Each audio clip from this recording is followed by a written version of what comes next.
como sea, y además decir, como un rezo casi obligatorio, Yankee hijo de puta, todos los días, y enseñárselo a los chicos. Radio. Caput. Por amor a la vida, nada más, simplemente. Esas cosas. Norberto Galazo en Caput. Noticias. Política. Atentado contra la vicepresidenta. Acusan a la Fiscalía por filtrar información a los abogados del diputado Milman. El abogado de Cristina Fernández, Marcos Aldazábal, pidió la recusación ante la Cámara Federal. El letrado detalló en su cuenta de la red social Twitter el contenido de la denuncia en la que acusa a la Fiscalía de pasar información al abogado de una persona sospechada y de poner en riesgo a una testigo. El presidente reafirmó el compromiso del gobierno con los derechos humanos. Alberto Fernández se reunió en la Casa de Gobierno con el actor argentino, hijo de desaparecidos, Juan Diego Botto. El jefe de Estado reafirmó el compromiso del gobierno y del pueblo para que nunca más la oscuridad y el terror imperen en nuestra patria. Fernández recordó que los padres del actor Diego Fernando Botto y su esposa Cristina Rota trabajaban en el Teatro San Martín y allí llegará su hijo, Juan Botto, para estrenar Una noche sin luna, sobre la vida del poeta asesinado Lorca. Sociedad. Científicos alertan que el océano Ártico puede quedarse sin hielo para el 2030. Los resultados indican que el primer mes de septiembre sin hielo marítimo podría ocurrir entre los años 2030 y 2050, sea cual fuere el escenario de emisiones de gases de efecto invernadero, explicaron en un estudio especialistas de Corea del Sur, Canadá y Alemania. El informe fue publicado en la revista Nature, donde advierte que este fenómeno se produciría una década antes de lo previsto. Más información en telam.com.ar. Telam Digital. Información en tiempo real. En telam.com.ar. Toda la información que necesitas.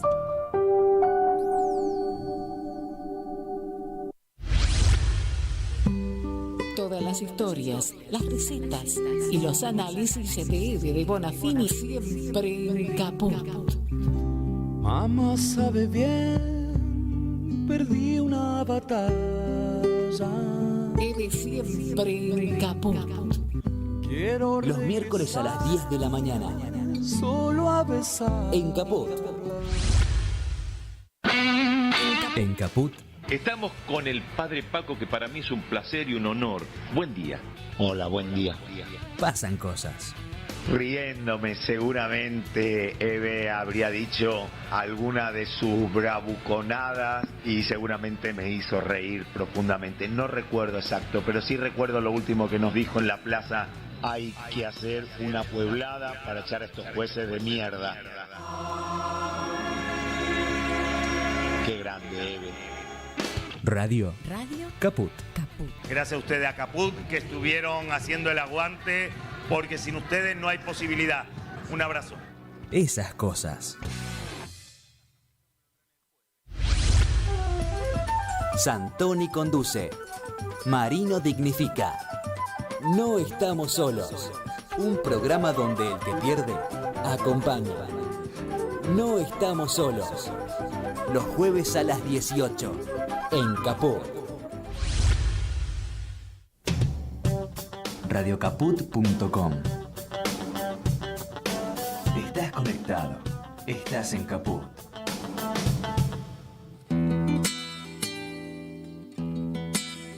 Un programa para los que no se rinden. La voz de los que no se entregan. Yo no sé lo que es el destino. El vuelto no es caramelos. Carlos Caramelo en Caput. Los martes a las 7 de la tarde. En Caput. Hola, buenas tardes. Buenas tardes, noches, ya a esta altura del año, cuando los días empiezan a cortarse de los dos lados y uno descubre que se levanta de noche y se acuesta de noche. Pero trabaja de noche una buena parte del día. Hoy vamos a salir un poco de la lógica de movernos de alguna forma con la coyuntura nacional, porque tenemos invitado a un tipo que yo no solamente aprecio por su integridad, sino que admiro porque ha abrazado quizá uno de las cuestiones más difíciles de abrazar en el peronismo, que es la mirada de la geopolítica, la mirada del mundo. Perón decía que el que no entiende de geopolítica no entiende de política. Y esta noche me acompaña Gabriel Fernández, con quien yo no solo coincido en su mirada o en su experiencia política o en su análisis político, sino que coincido en esta forma de hacer periodismo, en donde uno no cede su derecho a informar. Bienvenido, querido.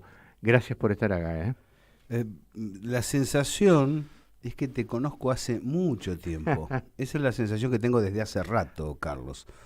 Y en realidad te leo desde hace bastante y te escucho, además, desde hace mucho tiempo. Pero la sensación es de una cercanía muy fuerte, por esto que estás señalando. Hay una combinación de factores que llevan a que uno sienta que hay un hilván, hay una identificación. Sí, un hilo Así de que Ariadna, el agradecido, ¿no? Soy yo, el agradecido realmente. No, al contrario. Solo me distancia de Gabriel una cosa que suele distanciarme de todos mis grandes amigos, como Daniel Almaroni y demás, que es hincha de Gimnasia. Pero como a mí me gusta poco el fútbol, además no voy a hacer hincapié en ese tipo de cosas. Tenés el libro ya en la calle, digamos, ya fuera de la imprenta. Así es. Y Gabriel acaba de editar un libro que se llama Fuentes Seguras, como tu Fuentes columna, como tu programa Así de alguna es. manera, y como esa cosa a la que nos has acostumbrado a recibir todos los fines de semana, dando noticia de lo que pasa en el mundo. Así es, se llama Fuentes Seguras, el sendero de la multipolaridad, y abarca este periodo. El periodo que estamos viviendo, para mí es apasionante, promisorio, interesante y muy riesgoso. Es un trabajo realizado, hay cosas previas, pero desde el 2016 hasta ahora, todas las semanas siguiendo el proceso internacional. Y nació gracias a mi hijo, que estábamos en el área periodística de Radiográfica. Que es la radio que vos dirigís, además. Periodísticamente. Sí. Y bueno, yo tengo un programa allí. Ahora en este momento lo está conduciendo mi hijo, claro, precisamente, claro, sí, para que yo esté aquí. Sí. Y estábamos charlando. Y dice, tendríamos que tener una columna fija de buena información.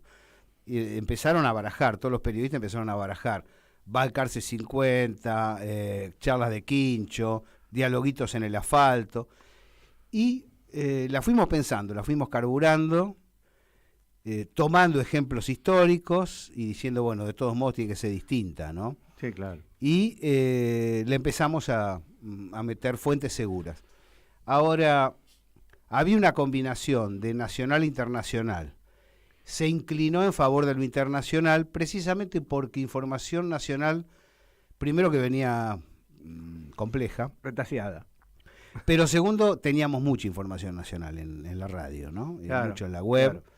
Y dijimos acá hace falta dar cuenta de un proceso de transformación que hacía rato no se daba, que es muy potente, muy profundo, y que en general los medios internacionales, casi la totalidad de los medios grandes internacionales, cooptados por el capital financiero, están enfocando la imagen de un mundo que ya no existe. Enfoquemos el mundo que existe.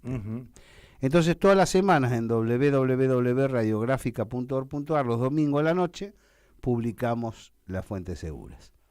Y eso desde hace muchos años a esta parte. Perón decía que hay que hacerse una montura para cabalgar la historia. ¿Necesitamos 2 monturas hoy, Gabriel? Yo creo que la política exterior, salvo algunos momentos, nunca fue declamativa. Uh-huh. Hay veces que uno escucha, y también en eso tratamos de informar a los compañeros de manera adecuada. Si viene tal o cual, depende de dónde esté posicionado, hay que decirle, mira, a un embajador extranjero se lo recibe, se le da un café, claro, se charla, no se lo echa a las patadas, por más que haya una discrepancia tremenda entre las naciones. Claro.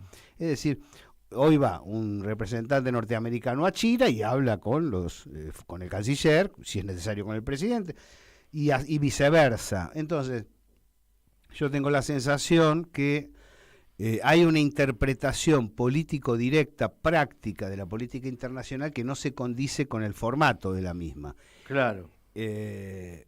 Perón mismo, que tuvo nítidamente una política internacional clara, nítida, transparente, profunda, tercerista, tercera posición, afincada en la comunidad organizada, cosa que aprendieron muchos de los emergentes multipolares.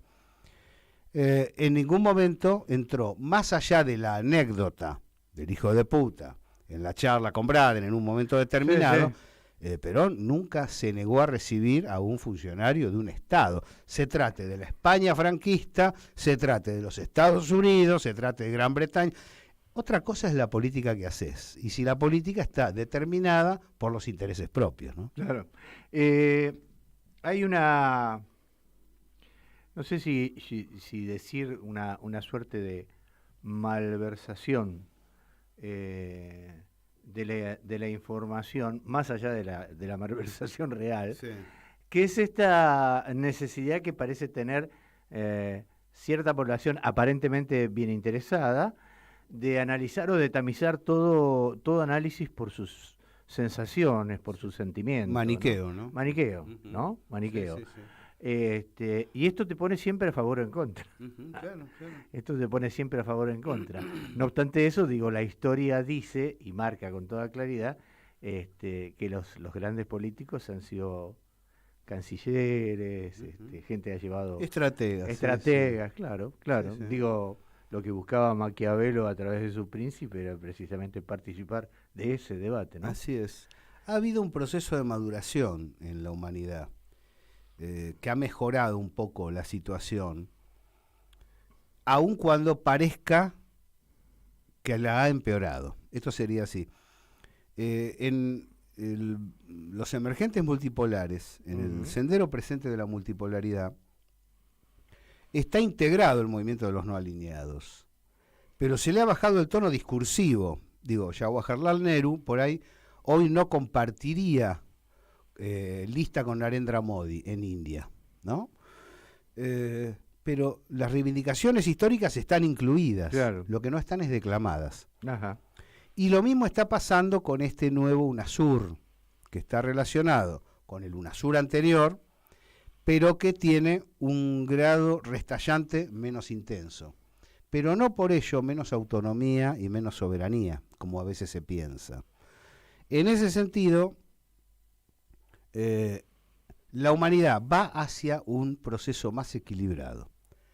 Esto es casi, te diría, indetenible, porque los PBI de las potencias multipolares, básicamente eurasiáticas, van para arriba. Ajá. Y los PBI de Occidente, de anglosajones van para abajo. Sobre todo ahora que el capital financiero, en detrimento del productivo, ha doblegado a Alemania, por ejemplo. Algo...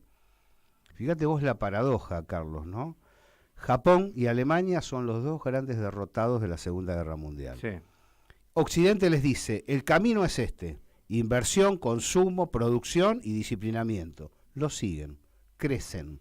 Y ahora, la OTAN, que conduce en beneficio del capital financiero a la Unión Europea, les dice, no era así, hay que subir las tasas, desacelerar la producción para bajar la inflación y... subordinarse, y en este momento está entrando en recesión Alemania. Claro. viste, cuando vos decís, esos pueblos deben estar preguntándose qué hay que hacer para caerles bien a los norteamericanos. Sí, claro. Claro. Es sí, una que situación... hay que entregar además, ¿no? ¿Qué grado de disciplinamiento absoluto. Claro, muy fuerte. Ahora, ¿qué va a pasar a partir de ahora? No es que la multipolaridad es la justicia social absoluta. No, claro. Hay que seguir peleando, pero marca el inicio de un equilibrio mayor. Ya no es posible que Estados Unidos o Gran Bretaña digan hay que hacer tal cosa y aparezca cualquier oriental o cualquier árabe y lo diga. El traspaso de bando de Arabia Saudita, de los Emiratos Árabes, habla a las claras que aquí no hay tanta discursividad ni conceptualidad ideológica. Hay intereses profundos. Y esos intereses económicos profundos observan que el bloque eurasiático crece, que las potencias multipolares crecen. Sí, y que además el dólar como moneda de cambio comercial va para atrás, ¿no?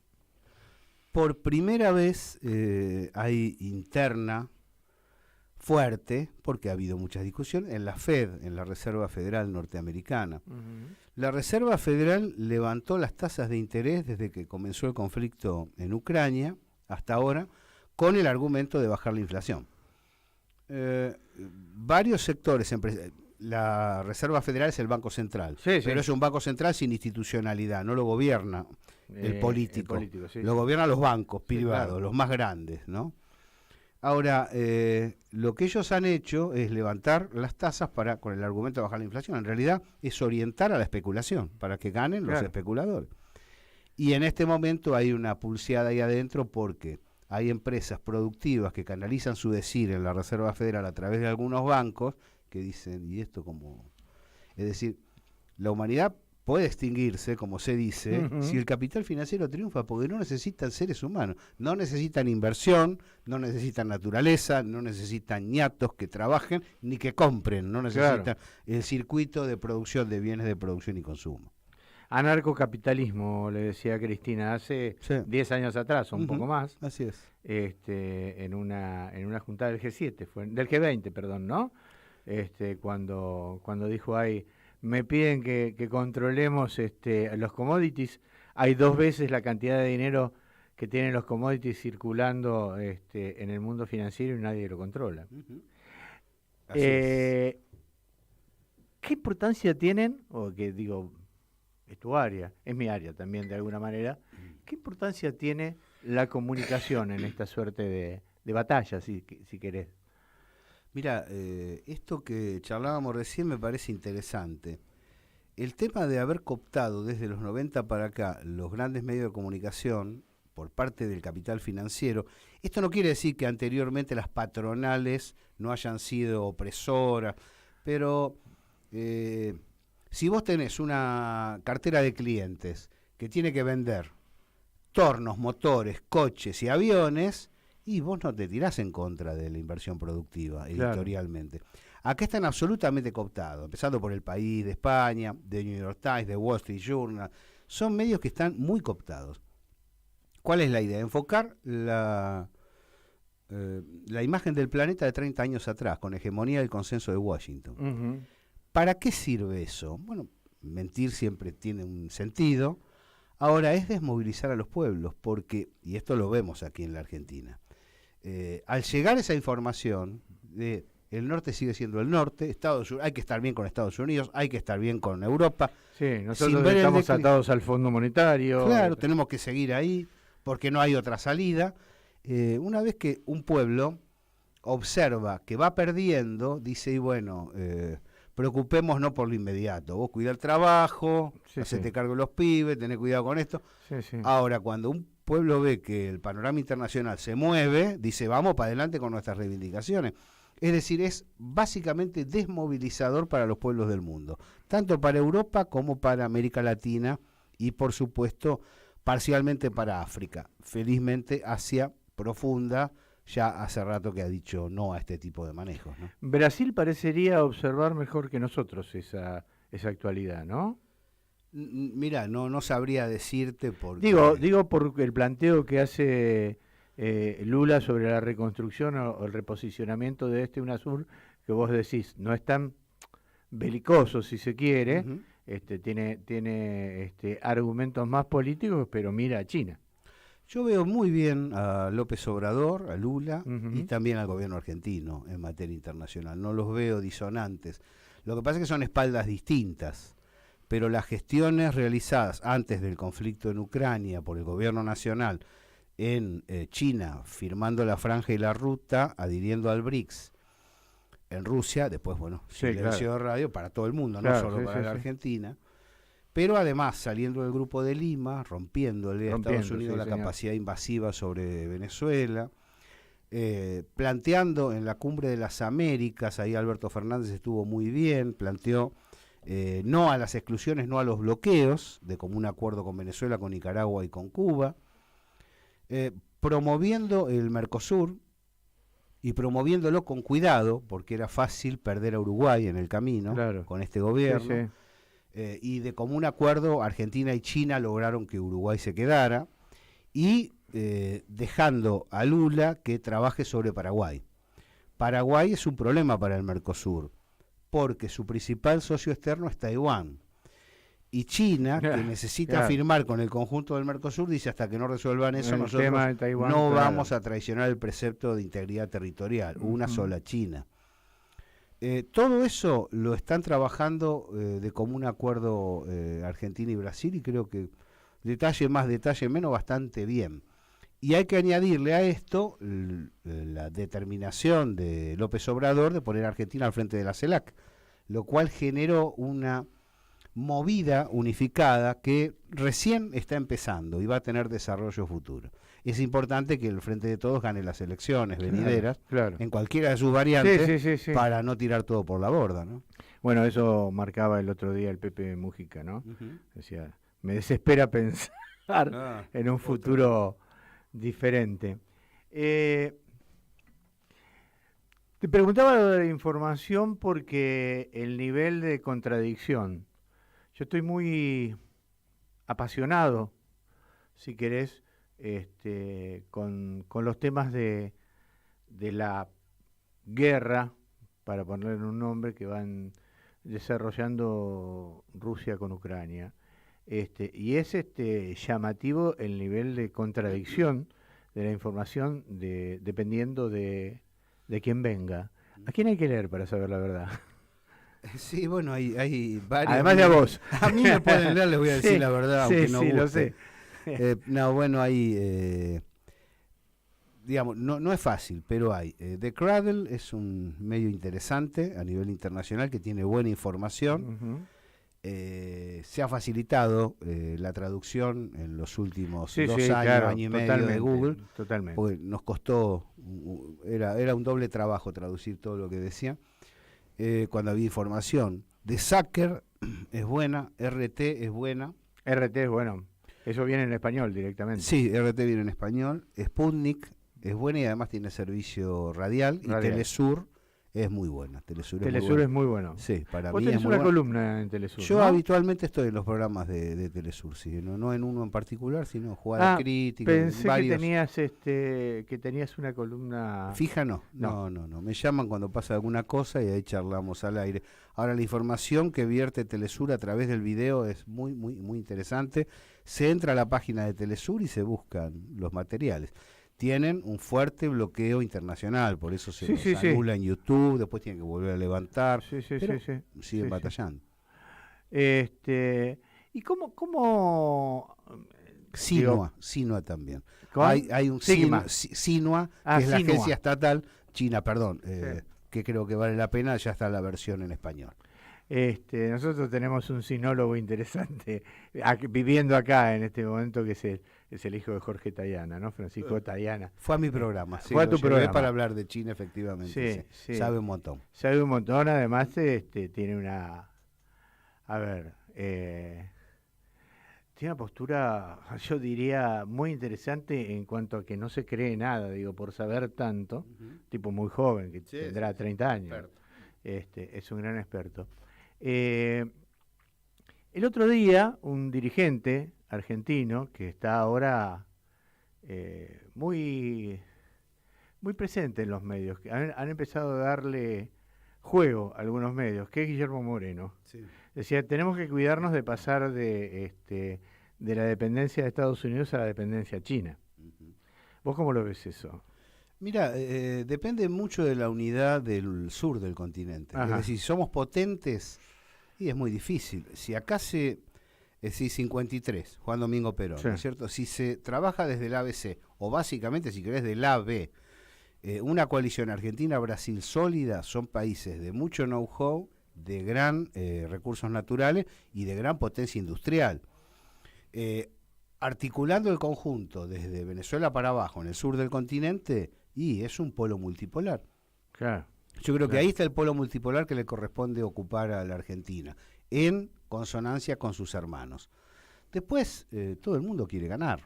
Sí, claro, por supuesto. Claro, sí, si un chino te puede vender esta botella a 10, ¿por qué te la va a vender a 9? Pero eso depende mucho de la capacidad organizativa que vos tengas internamente. Máximo decía el otro día una cosa que a mí me llamó mucho la atención. China está dispuesto a ayudar sin poner condiciones, o sin establecer condicionalidades, ¿no? Sí. Un poco como respuesta a Estados Unidos, que te dice esto es mío, esto es mío, esto es mío, esto no se hay toca. Hay una diferencia muy fuerte entre el planteo del Fondo Monetario y los swaps. Sí. Y básicamente no hay intereses leoninos impagables. Son cosas razonables. Primero porque ellos, todos los asiáticos, pero bueno, China en particular lleva la delantera en este momento, sacan cuentas sobre qué prestan, a quién le prestan y qué capacidad de pago hay. Claro. Este disparate que hizo el Fondo Monetario Internacional con el macrismo en la República Argentina tenía una intencionalidad política directa. Absoluta, claro. Sí, sí. No tenía pies ni cabeza económica. Nada. Claro. No tenía sentido económico, tenía sentido político. Estaba comprando en $50.000 millones su instalación. Totalmente. Definitiva, digamos, o pretendidamente definitiva sobre la región y demás, ¿no? Totalmente. Además lo fugaron de un modo vergonzoso. A mí me avergüenza, además de, durante un tiempo, claro, te da bronca y discutís fuerte. Ahora, también hay un tono de vergüenza para con la oposición liberal en la Argentina. A mí me avergüenza. Gente profundamente antinacional. Sí, profundamente. Encargada de pedir un crédito a nombre del conjunto del pueblo argentino para fugarlo hacia paraísos fiscales con nombre y apellido privado, ¿no? Sí. Es una vergüenza. Absolutamente. Una vergüenza. Bueno, eso establecía yo en algunas charlas privadas sobre estos avances, bueno, porque ahora se ha puesto de moda marcar el avance de la derecha en el mundo. Todos buscan... Que tiene que ver con esto que estábamos hablando informativamente. Claro, que tiene que ver con esto que estábamos hablando informativamente, pero en donde nadie marca las diferencias de otras derechas, para poner, la derecha italiana, Vox y demás, que cuando uno rasca un poquito así tiene un profundo sentido nacionalista. Claro. Nuestra derecha tiene un profundo sentido de entrega, ¿no? Es profundo el único lugar donde tenemos nazis antinacionales. Antinacionales. Es asombroso. Porque para un buen nazi, nada mejor que tu bandera, tu escudo, tu discurso, y ahí vos decís, che, no seas chauvinista, ponete, Claro, abrite a los pueblos hermanos. Pero estos, los argentinos, desde Milei hasta Patricia Bullrich, son nazis antinacionales, están en contra del peso, en contra de Malvinas. Sí. Cosas terribles. Sí, hacia todos son, digamos, responden a una mirada siempre digamos, amorosa, ¿no? Eso, Inglaterra o los Estados Unidos, ¿no? A nadie se le ocurre otro tipo de entrega. El swap y la apertura, digamos, de la posibilidad de comercializar con yuan, ¿nos ayuda? Digamos, el dominio del dólar es del año 71 hasta ahora. 71, antes del gobierno de Perón. Sí, Mirá, 71. 71, por eso te digo, antes del segundo gobierno de Perón, a eso me refiero. Una genialidad, podríamos decir, de Henry Kissinger y de Richard Nixon, que impusieron a punta de pistola la moneda norteamericana como elemento de cambio y de reserva. Un disparate, porque quedó un solo país en el mundo habilitado para emitir. Una cosa de loco. Que ha llevado un desfasaje asombroso. Hoy Estados Unidos tiene un 121% del PBI endeudado, es decir, sin respaldo en dólar además, ¿no? Sin respaldo en producción. Oro. Claro, no tiene producción de bienes de producción y consumo, lo que martirizan a los gobiernos nacional populares. Ustedes emiten sin respaldo. No hay ninguna proporción entre lo que ha emitido la Argentina y lo que emite Estados Unidos. Pero acaban de firmar una ley que los salva de ese tema. Claro, como son ellos, y arreglan entre ellos, y están en el Fondo Monetario, y son los que emiten el billete verde. Bueno, dicen, necesitamos 500.000 millones para Ucrania, necesitamos 600.000 millones. Y sí, está bien, ahora eso ostensiblemente hace eclosión. Las economías que crecieron son las economías de Europa y de Asia que estuvieron apostando a la producción. Es decir, acá no es una lucha de sistemas, en el sentido de capitalismo-socialismo, sino que hay una pugna entre el capitalismo productivo y el rentístico financiero, el parasitario. En ese sentido, dicen, necesitamos una moneda sólida para poder comerciar sin defectos entre nuestros productos. Tenemos productos muy valiosos y, por lo tanto, vamos a apostar al control del Estado, a apostar al consumo interno, al mecanismo de intervención, al manejo de la moneda. Cuando surge este conflicto y empiezan a nacer sugerencias de sanciones para... Todos se hacen los osos. Es decir, acá las sanciones lo único que han hecho es acelerar la interconexión entre las grandes potencias multipolares, no solo Rusia y China, sino Irán, Turquía, los BRICS, ASEAN se ha dado vuelta prácticamente. Sí, entonces están buscando una moneda de intercambio que releve al dólar. El tema es que es un proceso más lento del deseado, porque ¿cómo instalas una moneda a nivel mundial? La primera apuesta del bloque euroasiático fue el euro, porque Europa había firmado, fines del 2020, comienzo del 2021, un acuerdo profundo con China, con el objetivo de abrir sus mercados, los chinos y los europeos, a las empresas productivas, con control estatal. Era genial. Enseguida llegó el atlantismo a Estados Unidos y dijo, acá esto se deshace inmediatamente. Y ahí se empezaron a fundir Francia, Alemania, países muy, muy importantes que habían desarrollado. Merkel fue extraordinaria en su despliegue alemán. Habían desarrollado una economía productiva, mientras que los euroasiáticos siguieron creciendo. Por eso la corrieron a Merkel, digamos.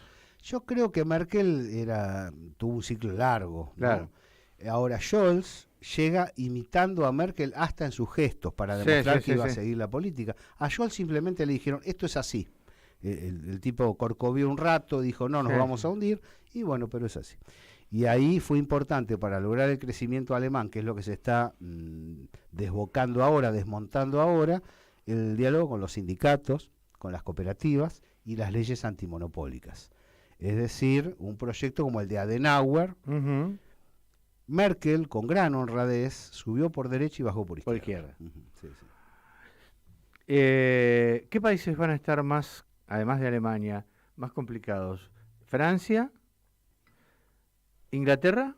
Y sí, también, porque Inglaterra se está moviendo en base a la Londres City, es decir, el capital financiero radicado en Londres. Pero Piccadilly y sus alrededores no está desarrollando, claro, un trabajo productivo fuerte, por eso los PBI son en baja. Por eso, ¿qué pasa no con Liz Truss, sino con Johnson, ¿no? Es cierto que es muy divertido, baila, bueno, pero no es eso el problema. El problema es que cuando Boris Johnson se ve venir la maroma post ataque de OTAN hacia el este para provocar el efecto bélico, Johnson dice, no, vamos a tomar una parte del presupuesto para dárselo a la gente, para meter plata, para incentivar el consumo, no porque Boris Johnson sea un socialista, un compañero, nada, sino porque dice, para que no se me vaya todo el... Bueno, y ahí le dijeron, no, ni una moneda para gasto público, ni una moneda para la sociedad, ni una moneda para agitar el consumo. Bueno, yo creo que tienen una encerrona de la cual no pueden salir. Pero el proceso que es rápido, sin embargo es más lento de lo que las vidas humanas necesitamos. Claro. Quisiera que se resuelva mucho más rápido.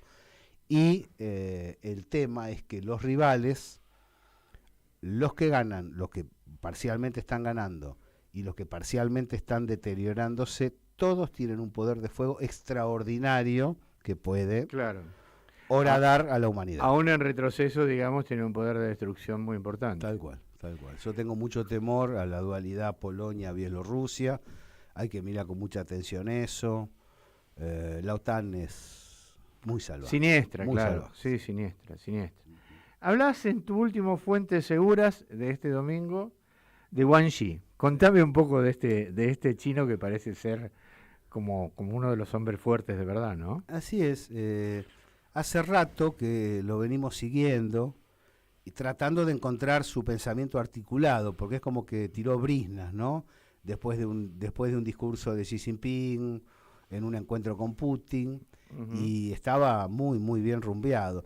Después vimos la trayectoria, un tipo que se formó mucho y que mientras ejercía la función pública se seguía formando. Seguía estudiando.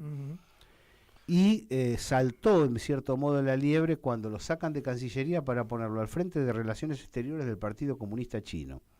Ponen a Qin Yang en la Cancillería y él se encarga de lo que serían relaciones realmente exteriores, Qin Yang. Y este hombre, Wang Yi, se encarga de los aliados, se encarga de los pesos pesados de la multipolaridad. De Rusia, se encarga de Irán, se encarga de Turquía, de Asia Occidental, Asia Profunda, es decir, todos los Indo-Pacífico. Bueno, finalmente buscamos y encontramos lo que sería el pensamiento articulado.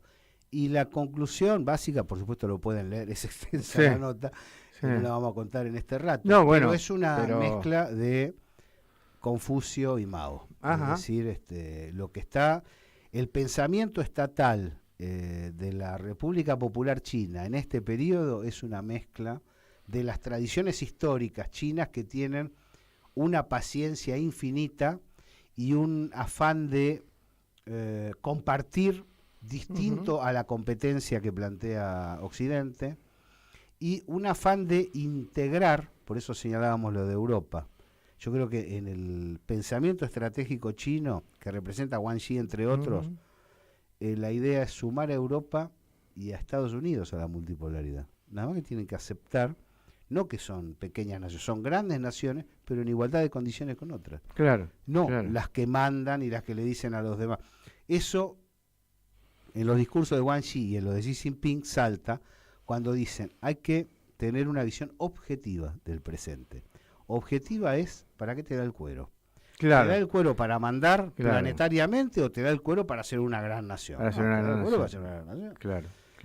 Y por eso también, cuando lanzan este concepto, que se repite en muchos discursos, plantean el tema de Estados Unidos, al responder del modo que lo hace, es antihistórico. No es que es malo, va en contra del devenir histórico, de lo que está diciendo la realidad objetiva. Búsquenlo, Radiográfica, Fuentes Seguras, yo de verdad lo recomiendo. Y también recomiendo que compren el libro. ¿Dónde podemos buscar el libro, Gabriel? Entran a la página de Ediciones Fabro y ahí preguntan. Sí, Ediciones Fabro, sí. El director es Fabián D'Antonio, yo le agradezco mucho la publicación. Antes lo había hecho también en Periodismo Violento, otro libro mío, con Manuquian, con los queridos amigos de Sicus, con Juan Carlos. Todos compañeros muy esperanzados en la difusión del pensamiento nacional, que creo que es clave en este momento. Bueno, entonces entramos a la página de Ediciones Fabro y ahí podemos encargar nuestro ejemplar. Porque, preguntar, pero también va a estar en librería, o debe estar en este momento empezando a circular. Bueno, lo digo porque además es lo que se lleva en este momento, ¿no? Comprar los libros que nos interesan antes, claro, porque de alguna manera estamos interesados en la línea que vienen bajando. Tengo la obligación, querido amigo, de traerte un poco a este paisito nuestro, sufrido y complejo, en donde, digamos, usemos estos 15 minutos que nos quedan para tratar de delinear esta suerte de interna, multi-interna, poli-interna que están sufriendo como los dos grandes espacios, mientras ese muñequito de torta que es Javier Milei, claro, no pelea con nadie, tampoco tiene a nadie, ¿no? Pero yo decía esta mañana en un análisis, debe estar bastante preocupado porque si tienen que armar un gabinete no sé cómo lo va a hacer, ni que hablar de si tiene que armar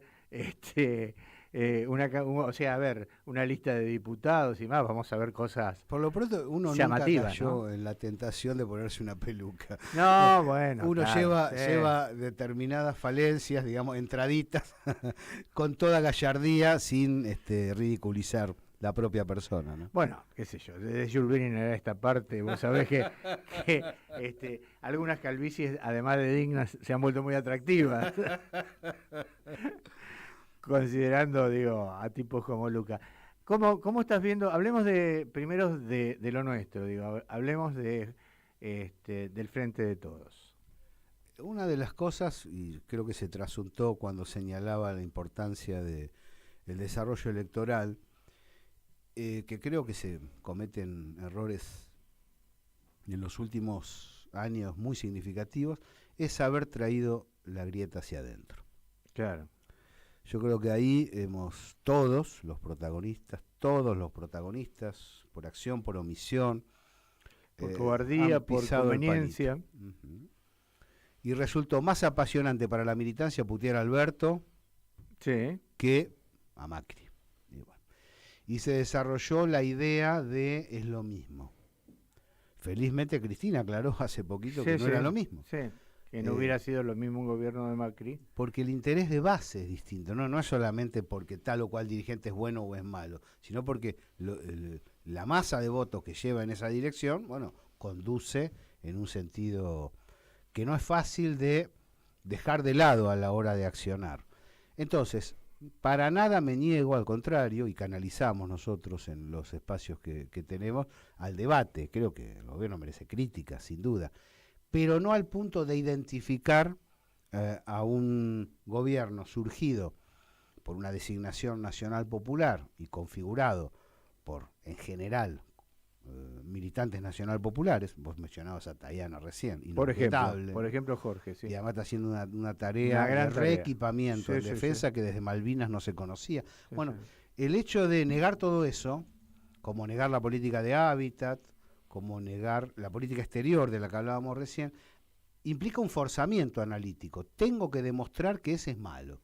Bueno, no entiendo por qué en el campo nacional popular tenemos que hacer eso. Yo no quiero demostrar que nadie es malo. Si va Cristina, votaré a Cristina. Si va otro candidato, no vamos a hacer menciones acá. No, claro. Voy a votar a tal, pero las polémicas deben ser desarrolladas de la mejor manera posible y no de un modo acusatorio.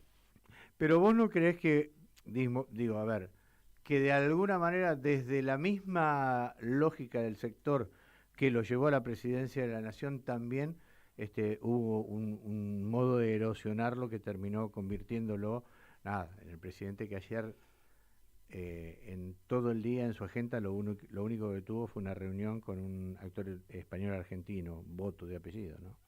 Sin duda, no encuentro protagonistas que no tengan responsabilidad en este adentramiento de la grieta dentro del Frente de Todos. Estaba bien la grieta donde estaba, es decir, me parece bárbaro que quieran eliminarla, que tratemos de conjugar intereses generales, pero todos sabemos que con el liberalismo antinacional, y más en este periodo que estamos narrando, donde nos pueden llevar a estar atados a los anglosajones y perder la gran oportunidad de entrar al siglo de frente, yo creo que si no hay una determinación de unidad y debate, todo lo fuerte que sea necesario en unidad, ahí tenemos un problema, estamos dejando pasar una oportunidad. La gran oportunidad que yo percibo, además, la gran oportunidad es el grado de disolución que muestra Juntos por el Cambio, ¿no? El grado de pelea casi te diría sangrienta que están llevando adelante. Bueno, la derecha siempre ha sido sangrienta. Lo bueno es que compiten entre ellos para promover acciones profundamente antipopulares.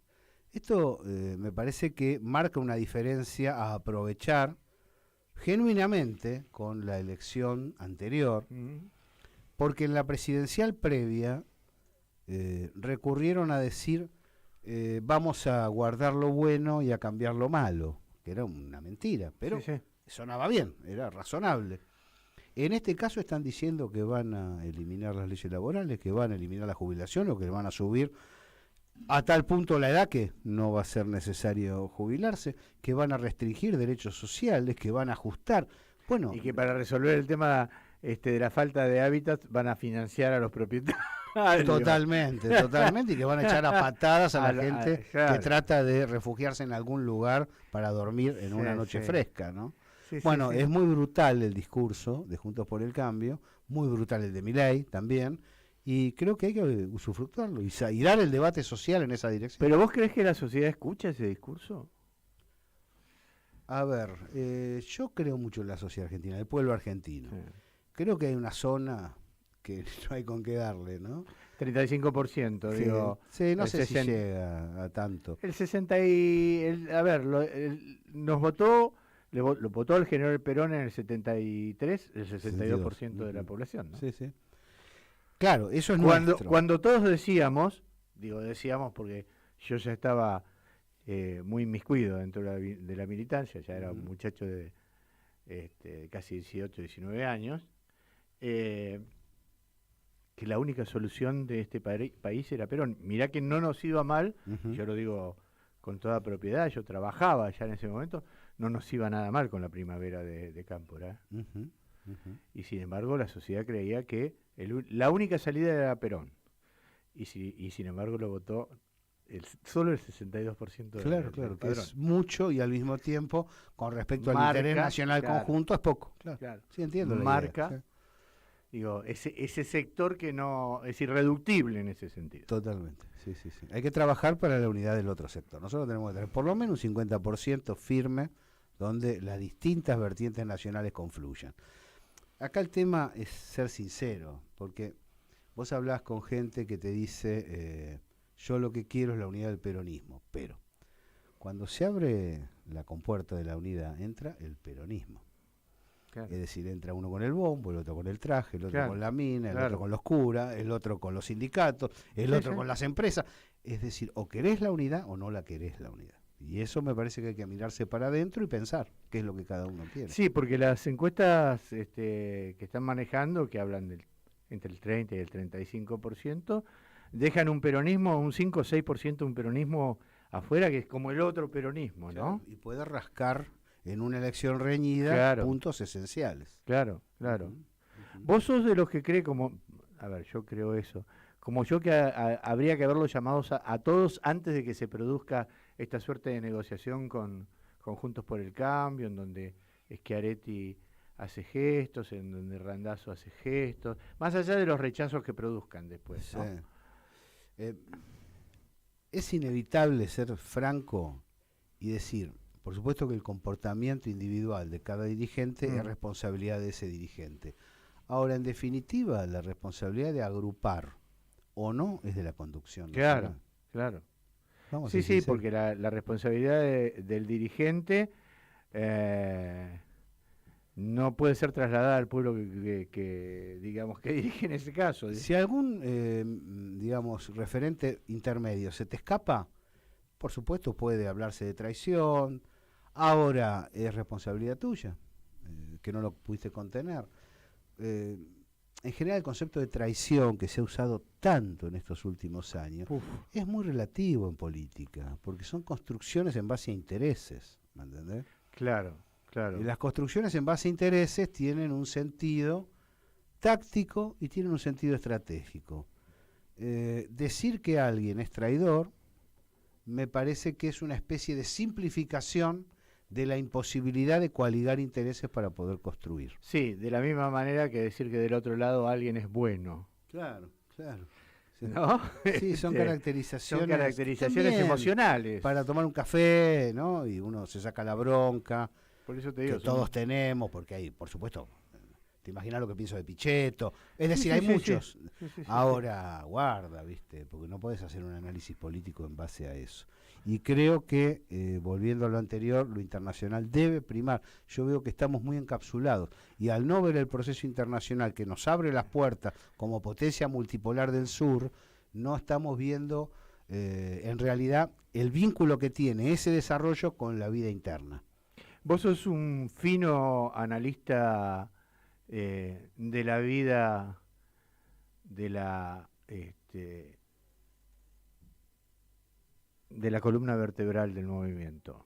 ¿Cómo estás viendo al sindicalismo en este momento, en esta jugada? Ha atenuado esa grieta. Es decir, todos sabemos que hay diferencias. Sí, claro. Y es casi, te diría, bueno, parte del folclore argentino. También hubo un Bandor y hubo una CGT de los argentinos. Es decir, claro, no es que las diferencias nacieron hace 3 días. Y hubo un Azopardo y una Azopardo y una Brasil. Pero, a diferencia del mundo político, no se están tirando sillas por la cabeza. Y eso, en el sindicalismo, no es un tema menor. Yo veo que la corriente federal está muy madura, tiene proyectos. La corriente federal, sí, claro. Tiene proyectos programáticos sólidos, con gremios industriales, lo cual es importante. Sí, creo pero también con gremios intelectuales como SADOP, ¿no? También. Hay un ahí vínculo hay entre el MTA histórico y la corriente federal. Claro, es importante. Y creo que han decidido, con madurez, tener un programa distinto al de la CGT, pero no romper con la CGT, no quebrar. Hay que recordar que el Movimiento Obrero Unido fue importante en la lucha contra el macrismo. No es cierto que no haya hecho nada. Hubo 6 paros nacionales que el militante promedio hoy no registra, como si no hubieran existido. Es muy raro eso. Bueno, creo que el movimiento obrero y el movimiento social argentino son, les guste a cada uno tal o cual dirigente, son la última base defensiva que tiene el pueblo argentino ante los avances del liberalismo antinacional. Sí, claro, es verdad. Y vos pensás... A ver, porque uno de los debates que más aparece cuando se le reclama a Alberto alguna cosa, como por ejemplo el hecho de que en una economía en crecimiento con 16% entre 2020 y 2021, 2021 y 2022, y que sigue creciendo, los salarios están a la baja, está bien, digamos 40, eso, bueno, pero hay muchos que te dicen, che, no le reclamen a Alberto, reclámenle a los sindicalistas. ¿Vos creés que tienen una gran responsabilidad? No, los sindicatos han logrado paritarias equilibradas. Acá el problema es la informalidad, donde no llega el aumento que se firma. No me parece que hayan batallado mal por el equilibrio salarial, los gremios. Por lo menos gráficos, bancarios, curtiembre... te podría nombrar 10 por lo menos. Sin duda, Ni hablar de camioneros, petroleros, camioneros, claro. Han trabajado bien en el tema salarial. El problema es que desde el menemismo para acá, ley de entidades financieras de Martínez de Dios antes, se ha dispersado la fuerza laboral. Es decir, es muy difícil llegar a blancos en toda la nación, donde vos tenés trabajo registrado blanco. Están en negro los muchachos, es decir, hay una gran cantidad de personas que no tienen un recibo de sueldo firme. Bueno, hay que trabajar en contra de la falta de blanqueo y a favor de la integración. Y además la monotributación, ¿no? Un invento de Caballo miserable que convierte al trabajador en falso empresario. Claro. Y le carga una vergüenza. Sí, eso es. Digo, se ha crecido mucho en el tema del monotributo, No te voy a preguntar qué esperás para las elecciones, porque sé lo que esperás. Pero ¿te gustaría más un candidato de unidad que ir a las PASO? No, me parece que hay que debatir, que no nos dio resultado esto de meter uno solo, porque después se debate extra oficialmente. Es decir, el debate surge igual. Hay distintas posiciones, tiene que ponerse sobre la mesa. Y deben ser expresadas de manera razonable, no acusatoria, pero sí sinceradas. ¿Por qué no sincerar un debate? Después salta el debate. Aparece un candidato de unidad y listo. y decimos, bueno, está todo resuelto porque todos confluimos Mentira. ahí. Y a los 6 meses están todos diciendo, no, pero no era así, era así. Bueno, O sea, hay que discutir un programa de acción y los nombres de los candidatos. pasó en 2021 eso, la imposibilidad de competir adentro de unas PASO, reconocido por algunos de los sectores que terminaron diciendo, bueno, sí, deberíamos haber ido a las PASO. Pasó con la presidencia del PJ, la imposibilidad de competir que le cerraron a Alberto Rodríguez Sá, terminó produciendo nada. Era imposible. Vos sabés que es una cosa que nunca terminé de entender, porque es muy difícil ganarle al presidente de la Nación. Todos sabemos eso. Y y un tipo como Rodríguez Sá te solidificaba, de alguna manera te daba una entidad, una locura. Entonces, ¿crees que vamos a las PASO? No sé. No sabes. Pienso que debería tener algún modo de debate interno sobre los programas a desarrollar para que se sepa qué es lo que se va a hacer y los nombres que se van a imponer. La pregunta que te voy a hacer ahora tiene que ver con una añoranza mía. ¿No añorás las internas? Sí. Y los muchachos y los discutiendo en las veredas, por así decir, ¿no? Sí. La 126 en Morón y la lista 42 en La Plata. Sí. No hay que olvidar que las PASO fueron propuestas desde este espacio político. No tengo ninguna duda, pero yo sé quién las propuso también. Y eso tiene que ver, la mirada de Juan Manuel Abal Medina y la mirada de un tipo que estaba de nuestro lado en el espacio político, que era Alejandro Tulio, que nunca fue de este lado del espacio político, ¿no? Claro. Digo, una mirada... siempre nos va mal cuando intentamos extrapolar desde la Constitución, desde Alberti y la Constitución Nacional, ¿no? Sí. Cuando trajimos una herramienta extranjera, la quisimos hacer a imagen y semejanza, pero con un sentido argentino, y la verdad que no lo hemos logrado. El lugar de mirador es esencial. Yo confío más en el lugar de mirador que en el prisma. El prisma es importante, pero no es tan importante ser de izquierda, de derecha. Lo importante es dónde estás mirando. Mirando desde el sur, desde el pueblo, mirando desde la nación. Claro. Eso es Jauretche, es Scalabrini. Sí, claro. Falta Jauretche, falta Scalabrini en la militancia nacional, mucho Galeano, mucho Osvaldo Bayer. Bayer es mi amigo.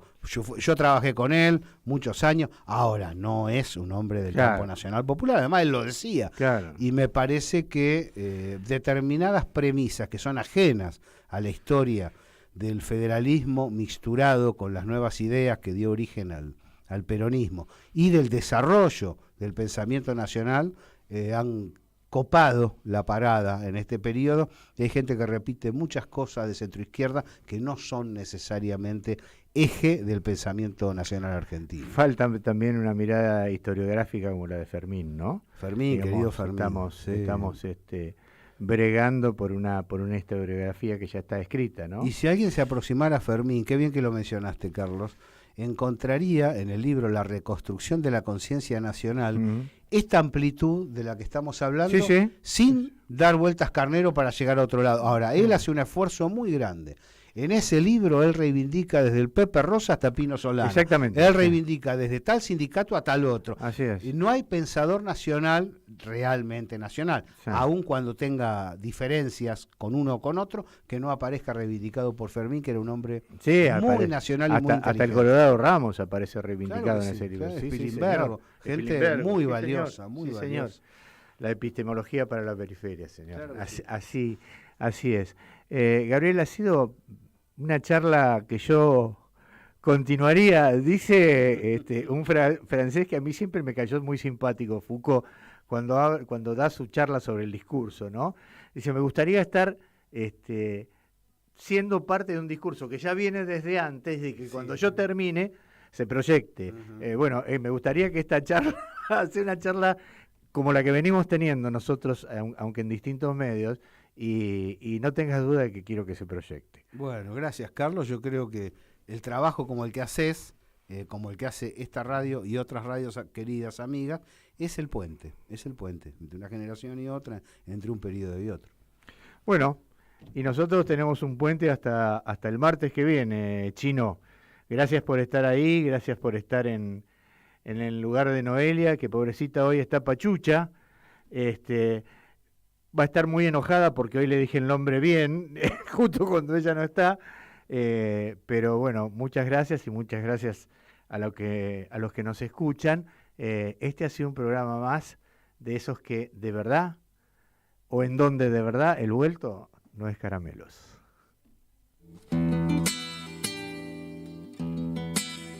Un programa para los que no se rinden. La voz de los que no se entregan. Yo no sé lo que es el destino. El vuelto no es caramelos. Carlos Caramelo en Caput. Los martes a las 7 de la tarde. En Caput. En Caput pasan cosas. Ellos no son felices, no disfrutan, no tienen sexo, es ambiguo el tipo, no sabe lo que es. Él no le gusta el alcohol. Qué cosa ridícula, Dios mío. Ellos no pueden disfrutar de nada, ¿viste? Porque hay gente que no es feliz. ¿Cómo te puedo hacer entender? Ellos no pueden disfrutar de nada, no disfrutan. Porque tiene una carga en su vida y en su cabeza que nadie se la va a sacar. No tiene sexo. Y yo lo único que deseo es que la hija se le haga revolucionaria. Porque es el peor castigo para Macri, ¿viste? Que la hija se le haga revolucionaria. Ellos no son felices. Radio Caput.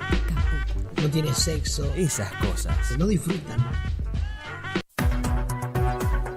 Noticias. Política. Atentado contra la vicepresidenta. Acusan a la Fiscalía por filtrar información a los abogados del diputado Milman. El abogado de Cristina Fernández, Marcos Aldazábal, pidió la recusación ante la Cámara Federal. El letrado detalló en su cuenta de la red social Twitter el contenido de la denuncia en la que acusa a la Fiscalía de pasar información al abogado de una persona sospechada y de poner en riesgo a una testigo. El presidente reafirmó el compromiso del gobierno con los derechos humanos. Alberto Fernández se reunió en la Casa de Gobierno con el actor argentino, hijo de desaparecidos, Juan Diego Botto. El jefe de Estado reafirmó el compromiso del gobierno y del pueblo para que nunca más la oscuridad y el terror imperen en nuestra patria. Fernández recordó que los padres del actor Diego Fernando Botto y su esposa Cristina Rota trabajaban en el Teatro San Martín y allí llegará su hijo, Juan Botto, para estrenar Una noche sin luna, sobre la vida del poeta asesinado Lorca. Sociedad. Científicos alertan que el océano Ártico puede quedarse sin hielo para el 2030. Los resultados indican que el primer mes de septiembre sin hielo marítimo podría ocurrir entre los años 2030 y 2050, sea cual fuere el escenario de emisiones de gases de efecto invernadero, explicaron en un estudio especialistas de Corea del Sur, Canadá y Alemania. El informe fue publicado en la revista Nature, donde advierte que este fenómeno se produciría una década antes de lo previsto. Más información en telam.com.ar. Telam Digital. Información en tiempo real. En telam.com.ar. Toda la información que necesitas.